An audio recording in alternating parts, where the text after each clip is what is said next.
వికారాబాద్ జిల్లా యాలల మండల సర్వసభ్య సమావేశం నిర్వహించడం జరిగింది। ఈ సమావేశానికి చేవెళ్ల పార్లమెంట్ సభ్యులు కొండా విశ్వేశ్వరరెడ్డి ముఖ్య అతిథిగా హాజరయ్యారు।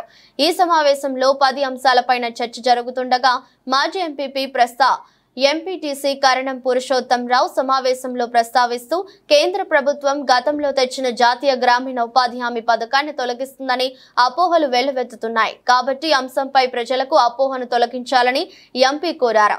అదేవిధంగా మండలంలో 2 కెనాళ్లకు 10 కోట్లు గతంలో మంజూరు కావడం జరిగింది కానీ పనులు ప్రారంభించకపోవడంతో అవి రద్దు అనేది తెలియని విషయం కనుక దీన్ని కూడా తమ దృష్టికి తీసుకువస్తున్నట్లు ఎంపీని కోరారు।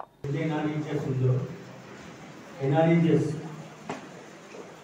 కేంద్ర ప్రభుత్వం క్యాన్సిల్ చేస్తుంది, విత్డ్రా చేసుకుంటుంది అనేక కొన్ని అపోహలు ఉన్నాయి। నేను స్పీచ్లో దాన్ని క్లారిఫికేషన్ ఇవ్వాల్సిందిగా విజ్ఞప్తిస్తాను।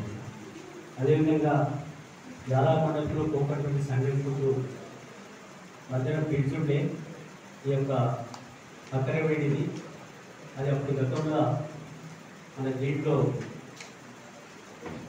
పిఎంజిఎస్ పైన ఇస్తే కూడా క్యాన్సల్ అయిపోయింది। దాని తర్వాత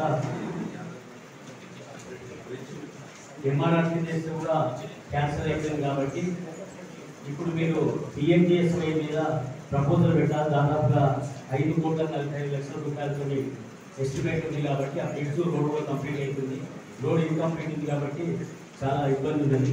అదేవిధంగా ఇంకోటి ఏంటంటే అడాల్పుట్టు బిజ్వాన్ని కూడా పిఎంజిఎస్వై కిందనే గతంలో క్యాన్సిల్ అయింది।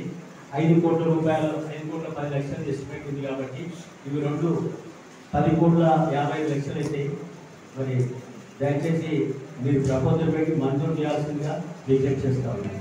Thank you very much.